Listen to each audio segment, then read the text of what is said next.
తాకట్టులో ఉన్న బంగారాన్ని విడిపించి ఆ రోజు ఆన్లైన్ రేటుకే మేము కొంటాం. Sharma gold company.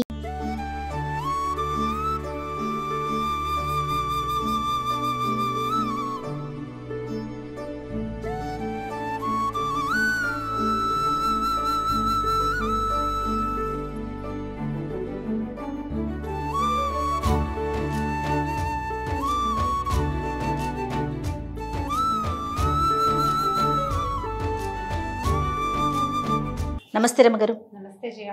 రమగారు, శ్రీరామనవమి శుభాకాంక్షలు అండి మీకు. మీకు కూడా జయ. సుమన్ టీవీ ప్రేక్షకులందరికీ శ్రీరామనవమి శుభాకాంక్షలు. అయితే శ్రీరామనవమి పండుగ కాదు, పర్వదినం.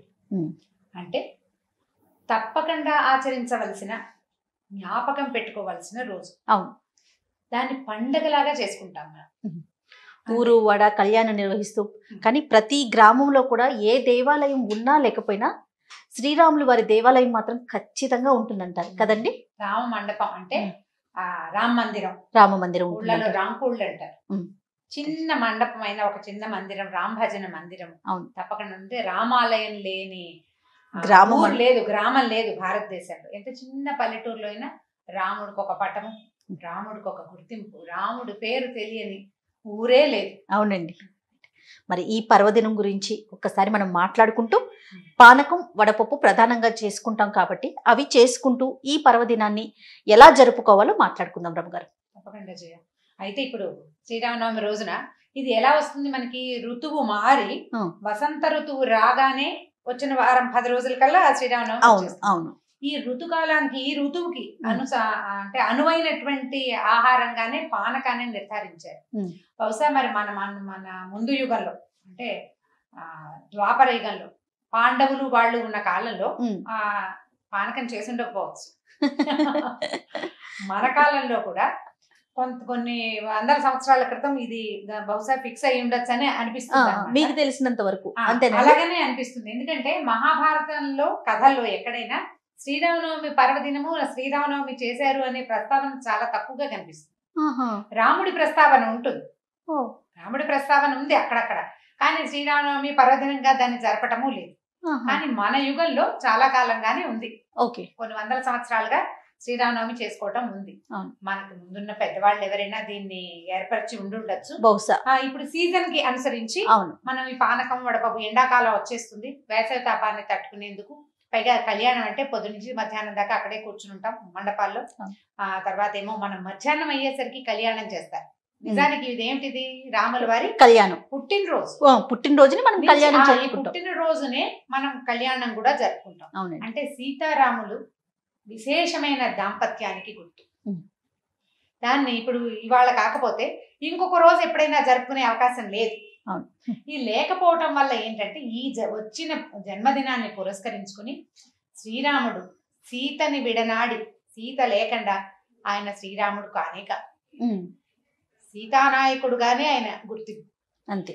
అందుకని ఈ కళ్యాణం కూడా ఈ రోజు జరుపుకుంటే, ఆ రోజు వాళ్ళిద్దరిని స్మరించుకుని ఆ కళ్యాణోత్సవాన్ని దర్శిస్తే అలాగా అత్యద్భుతమైన దాంపత్యం లభిస్తుందని, అలా ఒకళ్ళనొకళ్ళు కలిసి ఉన్నారు. ఎందుకంటే మనం రామాయణాన్ని గనక కొంచెం ఆలోచిస్తే శ్రీరాముడి తండ్రి దశరథుడికి 3 భార్యలు ఉన్నారు.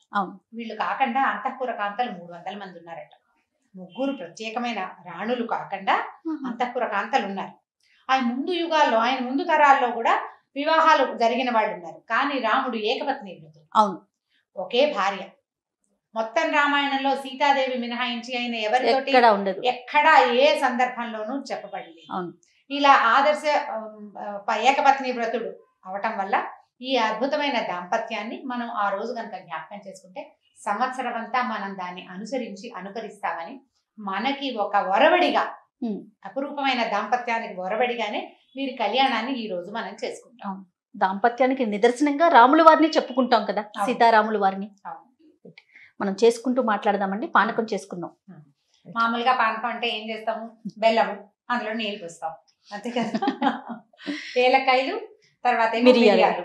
ఈ మిరియాల పొడి వేయటమేమో ప్రధానమైనది. ఏంటంటే ఇందులో ఉన్న ఈ బెల్లపు నీళ్ళల్లో ఉండే అతి చలవని తగ్గించే బ్యాలెన్స్ కోసం మిరియాలు, సువాసనకి మరియు అరుగుదలకి ఏలకులు, అంతే. ఇవి వేసుకుని పానకం చేసుకోవటం. తర్వాత మన పెసరపప్పుని నానబెట్టి నీళ్ళు బారబోసి ఒక గంట సేపు నానితే సరిపోతుంది కదా. ఆ నీళ్లు తీసేసి ఆ వడపప్పుని దాని మీద ఒక బెల్లం ముక్క, కొద్దిగా అరటి పళ్ళు పెట్టి నివేదన చేయటం. మనం స్వామివారికి నివేదన చేయటం. కళ్యాణం చేయగలిగే అవకాశం ఉన్నవాళ్ళు, చూడగలిగే అవకాశం ఉన్నవాళ్ళు ఎక్కడెక్కడ మండపాల్లో కళ్యాణాలు జరుగుతాయో అక్కడికి వెళ్ళి దర్శనం చేసుకుంటారు.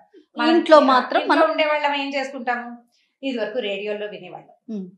శ్రీరామనవమి కళ్యాణం అంటే రేడియోలో కళ్యాణ ఉత్సవం వినడం వినపడుతుండేది. అంటే కామెంటరీ తోటి రాముల వారు వచ్చాడు, తర్వాత సీతాదేవి వచ్చింది, ఇదిగో ఈయన సీత మమసుత అని ఈయన జనకుడు చెప్పాడని ఈ మంత్రాలతో సహా, అంటే కళ్యాణ మంత్రాలతో సహా వివాహాన్ని వినే అవకాశం రేడియోలో కల్పించేవాడు. తర్వాత టీవీలో వచ్చేసింది కదా, టీవీలో కూడా వచ్చింది చక్కగా. ఇప్పుడు ఏంటంటే సోషల్ మీడియా వల్ల మనం చాలా ఛానల్స్ లో కళ్యాణాన్ని చూడగలం. అవునండి. అయితే ప్రతిసారి ఒక అనుమానం వస్తుంటుంది, శ్రీరామనవమి అనగానే సీతారామ కళ్యాణం, కళ్యాణాన్ని వినలేని వాళ్ళు, చూడలేని వాళ్ళు ఏం చేయాలి? రాముడిని తలుచుకోవాలి. చక్కగా తలుచుకోవటమే. బోల్డన్ని రకాల శ్లోకాలు ఉన్నాయి, స్తోత్రాలు ఉన్నాయి. ఇవాళ రాముల వారి పెళ్లి, రాముల వారి పుట్టినరోజు ఫలానా చోట జరుగుతుంది అన్న జ్ఞాపకం ఈ రోజు ఇది చేయాలి, ఇది చేయకూడదు అనే ఒక విచక్షణ మనుషులకి ఉంటే మనం చూసినట్టే. చూడటానికి మాక్సిమం ప్రయత్నం చేయటం, కుదరకపోతే మీరు అన్నట్లుగా జ్ఞప్తికి తెచ్చుకోవటం. హిందూ ధర్మంలో ఒక ప్రత్యేకమైన విషయం ఏంటంటే, నువ్వు ఎంత పొరపాటైనా చెయ్యి, ఎంత తప్పైనా చెయ్యి, కానీ నీకు సరి అయిన సమయంలో నువ్వు ఆలోచించవలసిన విధానాన్ని కొద్దిగా మార్చుకున్నావా, నీకు ఉత్తమ గతి వస్తుంది. నువ్వు సరిగ్గా ఆలోచించావా, నువ్వు నిన్న చేసిన దానిని రేపటికి నీకు కౌంట్ లేదు. ఇవాళ నువ్వు సరైన ప్రవర్తన మార్చుకో. ఈ రోజు నుంచి నువ్వు నిన్నటిదాకా దుర్మార్గుడివి, ఇవాళ నువ్వు మార్చుకో. ఇది ఎట్లా మనకి రామాయణంలో కనపడుతుంది. రావణాసురుడికి ముందు హనుమంతుడు వెళ్ళి ఆంజనేయ స్వామి వెళ్ళి చెప్పాడు, అవును, నువ్వు సీతని దైవం తీసుకొచ్చేసావు, ఇచ్చేయి మాకు, మేము నిన్ను వదిలిపెట్టేస్తాం, క్షమిస్తాం వదిలిపెట్టేస్తామన్నారు. ఒప్పుకోలేదు రావణాసురుడు. అవును. మళ్ళీ వీళ్ళంతా యుద్ధకాండలో అందరూ వెళ్ళారు, వారధి కట్టారు, వెళ్ళాక కూడా అంగదుడు వెళ్ళాడు. అక్కడికి వెళ్ళాక మళ్ళీ అంగద రాయబారం. ఇప్పుడు కూడా నువ్వు సీతాదేవిని మాకు అప్పచెప్పేసేయి, మేము నిన్ను వదిలేస్తాం, ఇక్కడి నుంచి వెనక్కి వెళ్ళిపోతా అన్నాడు. అప్పుడు కూడా అవకాశం ఇచ్చారంటే యుద్ధానికి వెళ్ళేటప్పుడు కూడా నువ్వు మనసు మార్చుకో, నిన్ను మేము వదిలిపెట్టేస్తాము అని. మామూలుగా మన మనుషులు అంటే ఇప్పుడు మానవులు, వానరులు, రాక్షసులతో చేసిన యుద్ధం, అలాంటప్పుడే ఆ మాట చెప్పబడింది. అంటే చివరి నిమిషం దాకా నీకు అవకాశం ఇస్తాడు భగవంతుడు. చివరి క్షణం దాకా నువ్వు బుద్ధి మార్చుకున్నావా నీకు ఉత్తమ గతి వస్తుంది. మనకు అవకాశం ఉంది కాబట్టి నువ్వు ఆ రోజు దాకా ఏమి చేయవు, ఎలాగో ఉంటావు నీకు చేతొచ్చినట్టు. ఈ ఒక్కరోజు శ్రీరామ రాసుకో చేతి మీద. ఈ రోజు ఒక పేపర్ మీద 11 సార్లు శ్రీరామ రాయి, 10 సార్లు తలుచుకో, ఇవాళ కళ్యాణం అని గుర్తు చేసుకో, ఇవాళ శ్రీరామనవమి అనే ధ్యాస పెట్టు. నీ బుద్ధికి ప్రచోదనం కలుగుతుంది, నీ గుణం మారుతుంది, ప్రపంచానికి నీ పట్ల ఉన్న దృక్పథం మారేందుకు నువ్వే ఒక అవకాశం ఇస్తావు. నీ లోపల ఆలోచన మార్చుకోవాలన్నమాట. నువ్వు పూజ చెయ్యవు, పానకం చెయ్యవు, వడపప్పు చెయ్యవు, కళ్యాణం చూడవు, వినవు, నీ వల్ల కాదు. అయినా కూడా ఈ పూజా విధానం అంతా ప్రపంచం కోసం చెప్పబడింది. బుద్ధి లోపల గనక నీకు ఆ ఆలోచన వచ్చిందా, భగవంతుని వైపుకి తిరుగుదామన్న ఊహ వచ్చినా నిన్న ఆయన తన దగ్గరికి లాక్కుంటాడు. ఎంత అద్భుతమైన సంస్కృతి కదా రమ్మగారు మనది. మన హిందూ ధర్మం ఎంత అద్భుతమైన అవకాశాన్ని కల్పిస్తుంది, దాన్ని మనం వాడుకోవటమే. అంటే ఇది ప్రతిసారి అంటే పాపం చేసిన అలా కాదు అనకూడదు, అసలు ఆ ప్రశ్నే కాదు. నువ్వు ఇవాళ మారు, అది ఇవాళ మారు. ఇప్పుడు నీ శరీరం అయినా ఇప్పుడు పెద్ద దెబ్బ తగిలింది, వారం రోజులు వదిలేస్తే పుండు అలాగే ఉంది. నువ్వు మందు వేయటం మొదలెడితే క్యూర్ అవ్వటం మొదలు పెడుతుంది. అలాంటిదే నీ క్యూర్ నువ్వు చేసుకోవటమే. దానికి ఏం చేయాలి, జ్ఞాపకం చేసుకోవాలి, గుర్తు చేసుకోవాలి. రామకోటి అంటే ఒక విషయం గుర్తొచ్చిందండి. సాధారణంగా చాలా మంది, ముఖ్యంగా కొంచెం వయసు పైబడిన వారు రామకోటి రాస్తూ ఉంటారు. అది ఎట్లా అండి, ఎవరైనా రాసుకోవచ్చా, లేకుంటే ఏదైనా ఒక మొక్కు అట్లా అనుకొని రాసుకునే వాళ్ళ, దానికి సంబంధించి ఏదైనా విధి విధానం ఉందా రమ్మగారు? అంటే పెద్దవాళ్ళంతా తల ఒక రకంగా చెప్తారు చేయాలి. రామకోటి అనేది పెద్దవాళ్ళు వృద్ధాప్యంలో రాసేదని అనుకోవద్దు. అవునా? చిన్న పిల్లల దగ్గర నుంచి కూడా రాయొచ్చు. ఏమిలా నియమం, శ్రీరామకోటి, శ్రీరామ అని 1,000,000 సార్లు రాయటం. నువ్వు ఇప్పుడు రామ అనేది ఒక ప్రత్యేకమైన శబ్దం. రామ అంటే రమింపచేసేది, ఆనందింపచేసేది. శ్రీరామ అంటే లక్ష్మితో కలిసి ఆనందింపచేసేది. అంటే నీకు సర్వసంపత్ప్రదము అయినటువంటి ఒక మాట అది. ఇందులో సంపద అనగానే డబ్బు కాదు, సర్వతోముఖాభివృద్ధి, అన్ని పక్కల మనకి అభివృద్ధి కావాలి. అది ఇప్పుడు అలాంటి ఒక పదాన్ని నువ్వు ఒకసారి రాసావు. రాయటం అనగానే ఇప్పుడు నోటితో 100 మాట్లాడతామా, రాసింది భలే జ్ఞాపకం ఉంటుంది. అవును, ప్రతి వాళ్ళకి అనుభవం అయింది కదా. అంతేగా. ఓసారి రాసి కొంచెం జ్ఞాపకం, ఇప్పుడు రాసేమే ఇలాంటిది అనిపిస్తుంది.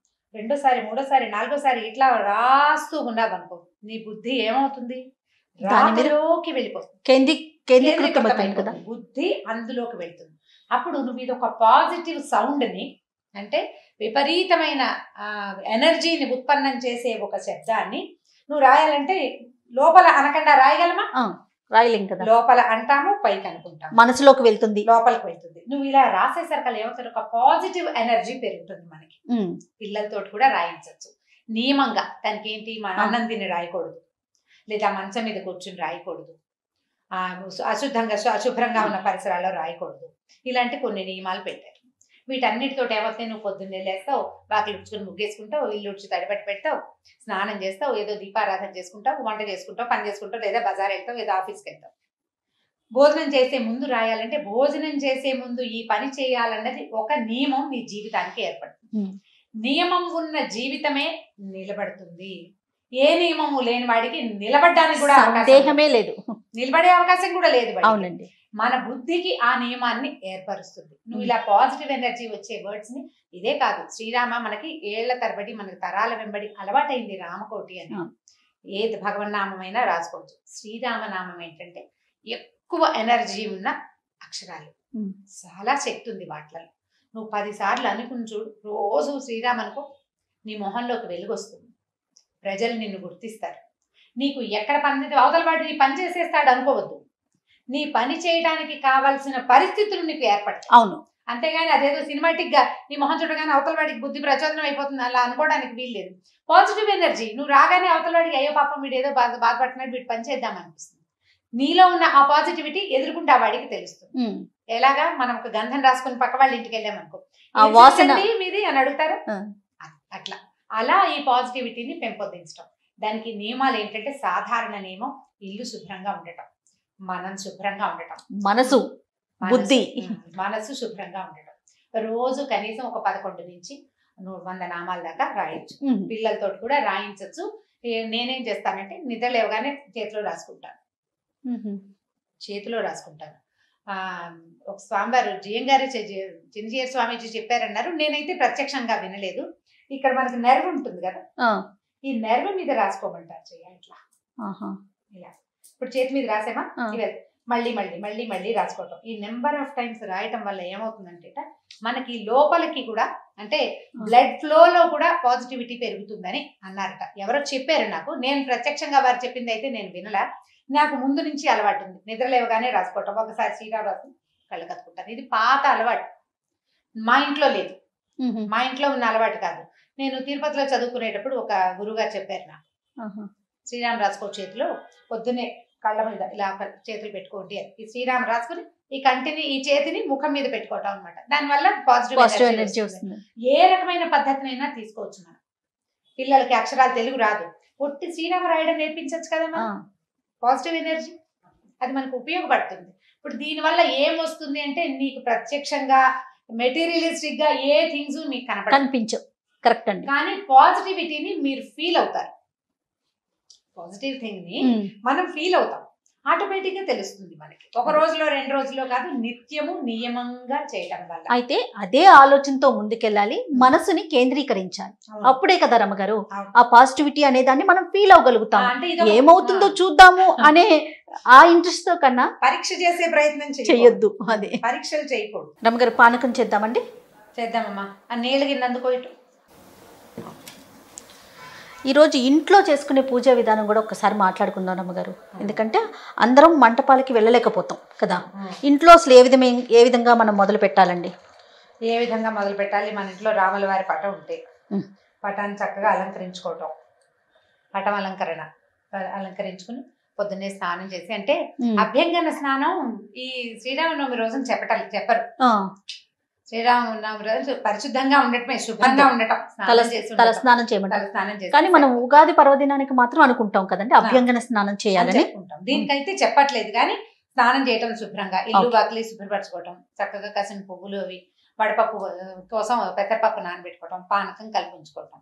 శ్రీరాముడికి సంబంధించిన శ్లోకాలు స్తోత్రాలు మనకు బోలెడన్ని ఉన్నాయి. ఆపదామ భర్తారం దాతారం సర్వసంపద లోకాభిరామం శ్రీరామం భూయో భూయో నమామ్యహం. అంటే లోకానికి అభిరాముడైనటువంటి, అంటే ఆచరింపదగిన వాడు, లక్షణాలు కలిగినటువంటి, ప్రపంచానికి ఒక దారి చూపగలిగిన శ్రీరాముడికి మళ్ళీ మళ్ళీ నమస్కారం చేస్తున్నాము. అలాంటి శ్లోకాలు.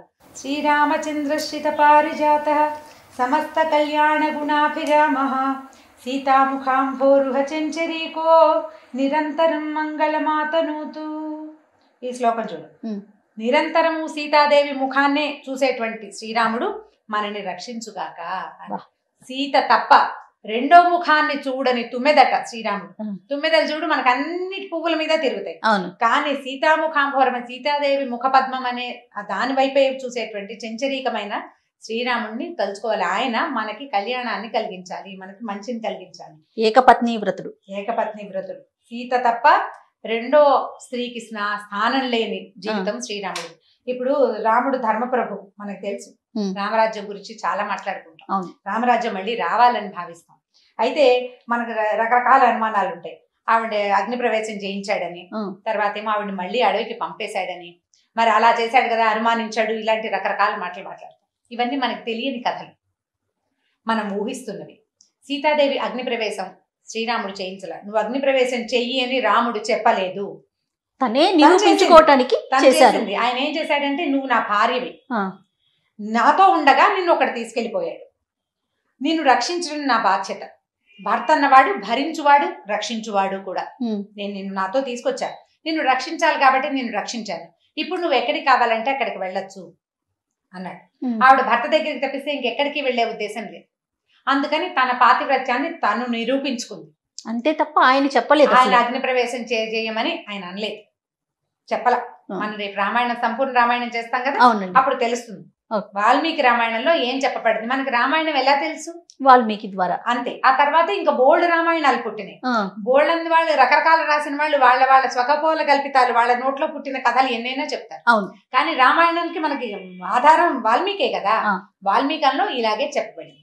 తర్వాత కాలంలో ఆమెను పంపేసిన కారణం ఏంటంటే, ఆయన అప్పటికి చక్రవర్తి అయ్యాడు. ప్రపంచమంతా ఇలాంటి మాట అనుకుంటోంది కాబట్టి సీతా పరిత్యాగం జరిగింది. ఆ పరిత్యాగం కూడా ఆవిడ నేను అడవులకు వెళ్ళదలుచుకున్నాను అని చెప్పింది, ఋష్యాశ్రమానికి వెళ్ళదలుచుకున్నాను అంది. అందుకని పంపించాడు. ఆయన పరిత్యజించి అవమానించి అనుమానించి చేసింది అయితే లేనే లేదు. అయినా కూడా పోనీ ఆవిడ వెళ్ళిపోయింది, ఆయన ఇంకో పెళ్లి చేసుకున్నట్టుందా కథలో? ఎక్కడా లేదు, లేదు కదా. కాబట్టి ఇప్పుడు సీతను పరిత్యజించాడు, అవమానించాడు అని అనకూడదు. ఇప్పుడు అవమానం అంటే ఏమిటి? ఆమెను పంపేసి ఈయన ఇంకో పెళ్లి చేసుకుంటే అవమానించినట్లు. ఆ పని జరగల. కాబట్టి వాటి మీద పైగా ఏంటంటే, ఈ సీతారాముల చరిత్రను ఋషి చెప్పినటువంటి విషయం. అప్పుడు జరిగింది ఆయన చెప్పాడు. మనం ఏదైనా మాట్లాడేటప్పుడు అసలు ఆయన ఏం చెప్పాడు, అసలు ఇది ఏం జరిగింది అనేది తెలుసుకుని మాట్లాడచ్చు. మనం మధ్యలో చూసిన రకరకాల వ్యవహారాలను బట్టి మనం మాట్లాడేసేయకూడదు కదా, మూలంలోకి వెళ్ళాలి కదా. మూలంలోకి వెళ్లే ప్రయత్నం చేయాలంటే వాల్మీకి రామాయణానికి ప్రత్యక్షంగా అదే నిదర్శనం, చదువుకోవాలి.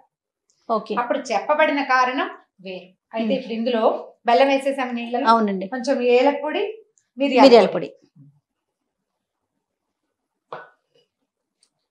చేయి పెట్టకుండా చేయగలిగే సమర్థత ఎవరికైనా ఉంటే చక్కగా చేసుకోండమ్మా.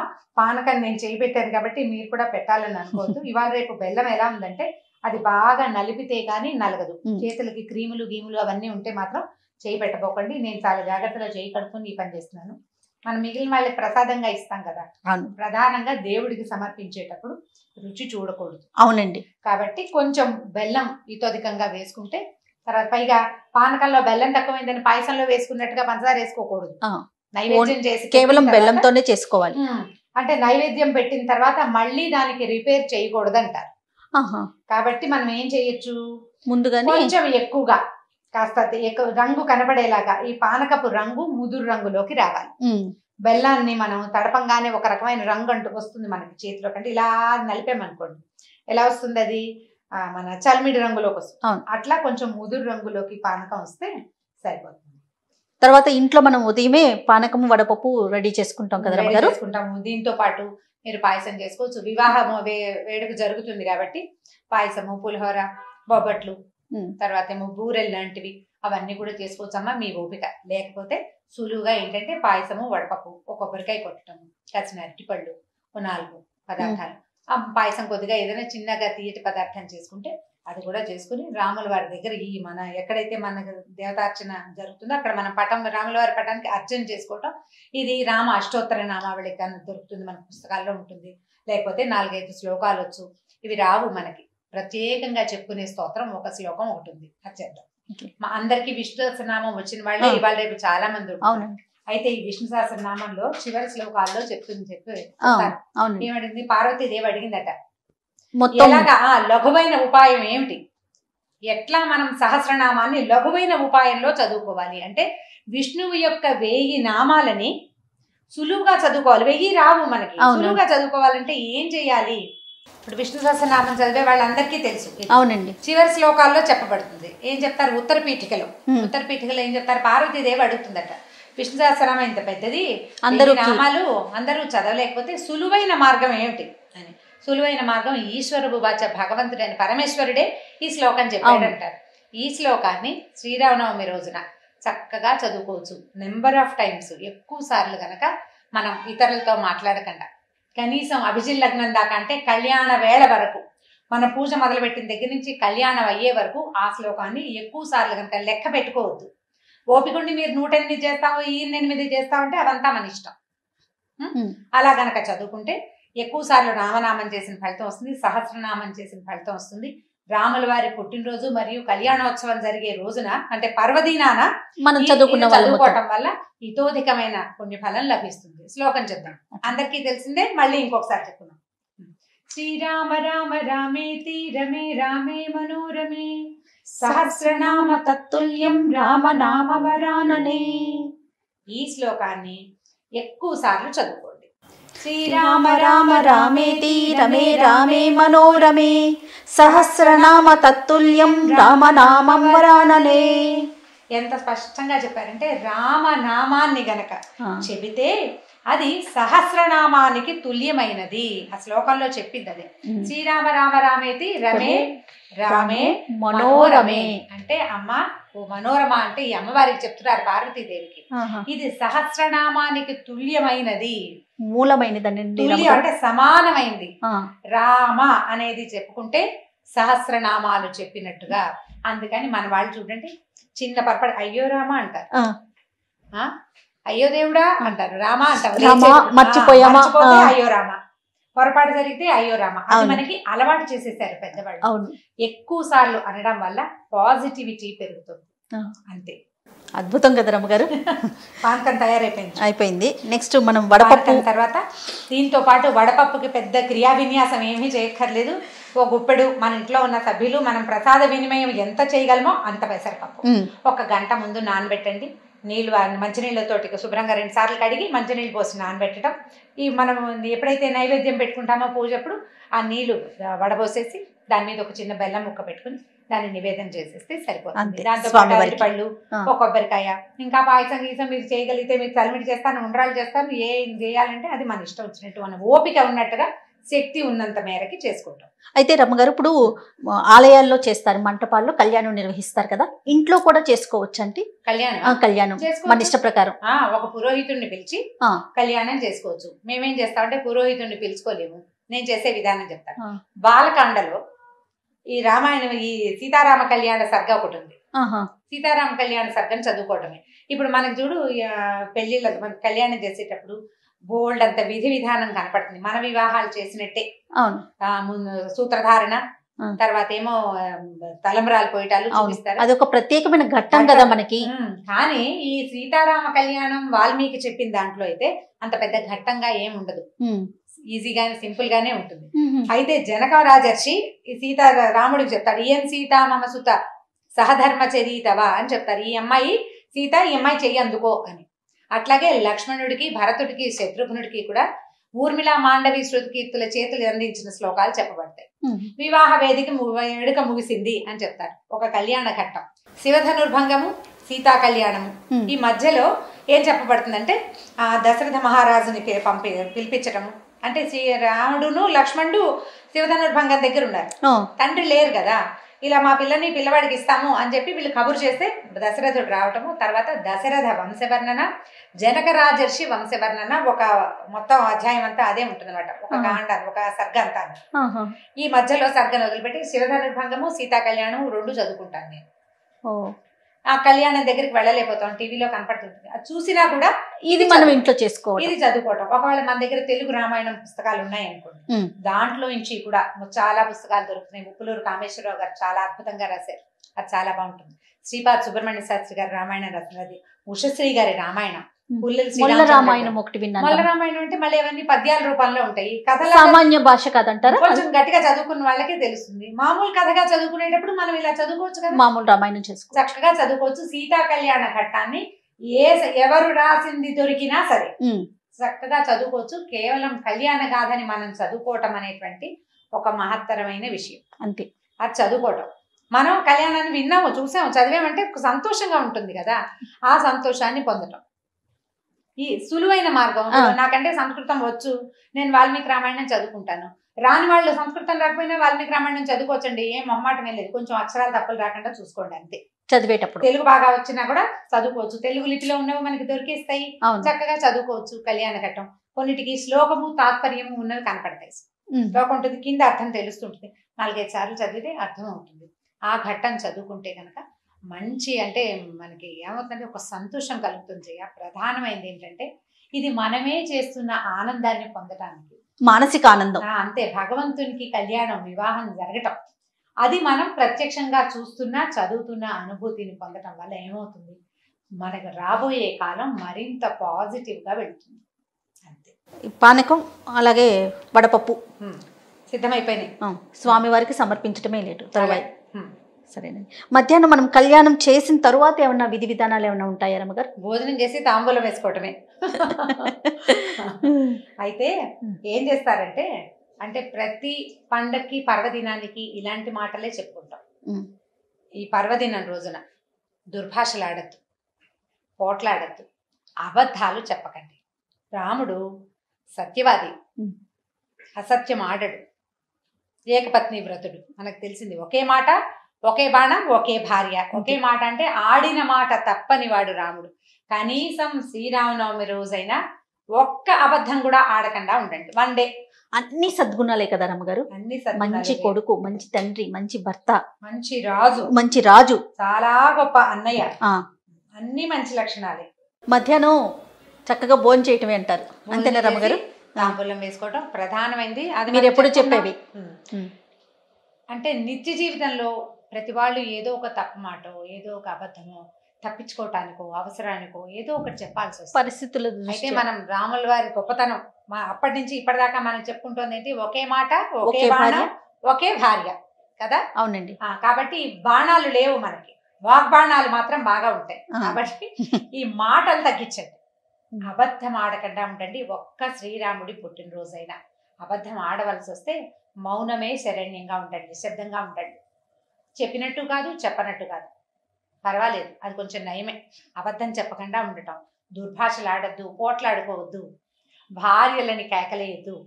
భార్యలు కూడా భర్తల మాట వినాలంటే వాళ్ళకి ఒకళ్ళకే చెప్తే మిగిలిన వాళ్ళ కోపాలు వస్తుంటాయి. కాబట్టి ఎప్పుడు ఎవరితోనూ, అంటే పర్వదినాల్లో అయినా కనీసం ఆ పద్ధతి పాటిస్తే మనకు బోల్డని పర్వదినాలు ఉన్నాయి చక్కగా. అంటే కొట్టుకోకుండా, పోట్లాడుకోకుండా, ఇలా మనకి పండుగల పర్వదినాలు చాలా ఉన్నాయి. ఎన్ని పండుగలు, ఎన్ని పర్వదినాలు, ఎన్ని ఉన్నాయి.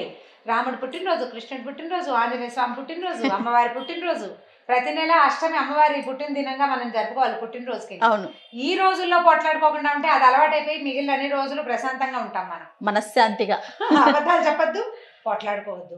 సరే, మరి ప్రసాద నైవేద్యం చేసేద్దామా? అలానే రమ్మగారు, పదండి స్వామి వారి దగ్గరికి వెళ్దాం.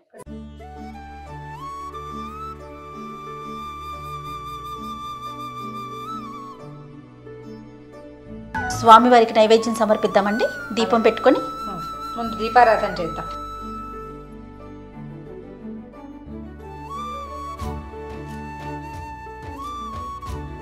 దీపారాధనలు ఎవరి అలవాట్లను బట్టి వాళ్ళు. అందరూ ఒక జ్యోతి వెలిగించే వాళ్ళు కొంతమంది, 2 జ్యోతులు పెట్టుకునే వాళ్ళు కొంతమంది. అదే మన ఇంట్లో మన పెద్దవాళ్ళు ఎలా చేస్తే అలా, అంతేనండి. మన అలవాటు, మన ఇంట్లో ఏ అలవాటు ఉంటే ఆ రకంగా. మా అత్తవారింట్లో అలవాటు, అంటే నేను నాకు ఈ పద్ధతి అలవాటు అయిందన్నమాట. దీపం పెట్టి కాస్త ధూపం సమర్పించి అప్పుడు పుష్పమాల అలంకరణ చేసుకుంటే సరిపోతుంది. షోడశోపచార విధిలో పూజా విధానం చేసుకోవచ్చు అలవాటుని బట్టి. మనకు అట్లా షోడశోపచారాలు చేసే అలవాటు ఉంటే మొత్తం పూజా విధానంగా అట్లా చేసుకోవచ్చు. లేకపోతే ఈ ధూపం దీపం తర్వాత నైవేద్యం, పుష్పమాల అలంకరించడం, నైవేద్యము సమర్పణ, తాంబూలము, తర్వాత హారతి ఇచ్చేసేయటం. మామూలుగా అంటారు పెద్ద పెద్ద ఎక్కువ ఇవి వేయకూడదు, అంటే ధూపం విపరీతంగా వేయకూడదని అంటారు స్వామి వారికి అండి ఎక్కడైనా. ఎందుకంటే ఇప్పుడు చూడు బోర్డంత పొగబెట్టి మన గదిలో కూర్చోబెడితే మనకు ఎలా ఉంటుంది. రామాయ రామభద్రాయ రామచంద్రాయ వేధసే రఘునాథాయ నాథాయ సీతాయ పతయే నమః.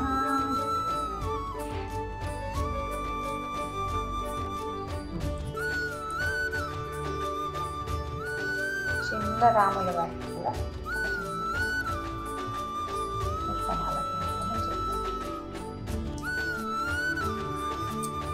నైవేద్యం చేద్దామా? ఇవనండి.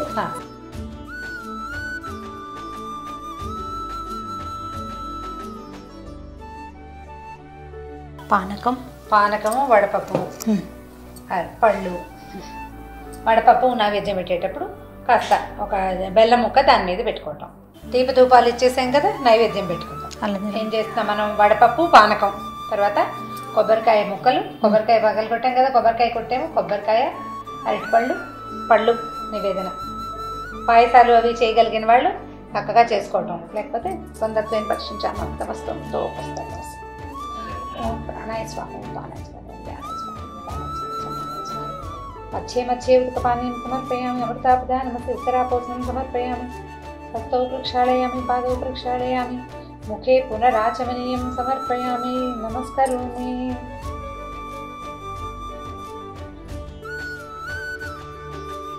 నైవేద్యం తర్వాత తాంబూల సమర్పణ చేస్తాము. తాంబూలాలు మనం ఇప్పుడు స్టూడియోలో ఉన్నాం, పెట్టట్లేదు కాబట్టి తాంబూలానికి ఒకవేళ తాంబూలం లేకపోతే అక్షింతలు తాంబూలంగా సమర్పించుకోవచ్చు. అయితే ప్రతిదానికి అక్షింతల సమర్పణ చేయకూడదు. అత్యవసరమైనప్పుడు, తాంబూలం లేనప్పుడు అక్షతలు చూపించవచ్చు. తాంబూలార్థం, తాంబూలాల కోసం అన్నమాట. ఆర్తిద్దామా? గంట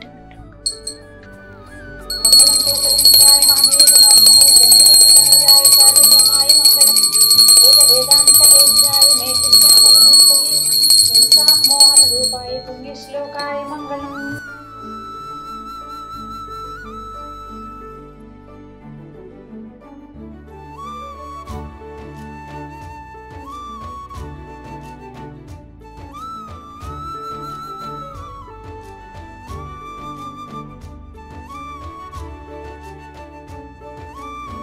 చక్కగా చేసుకున్నాం రమ్మగారు మనం పానకం, వడపప్పు.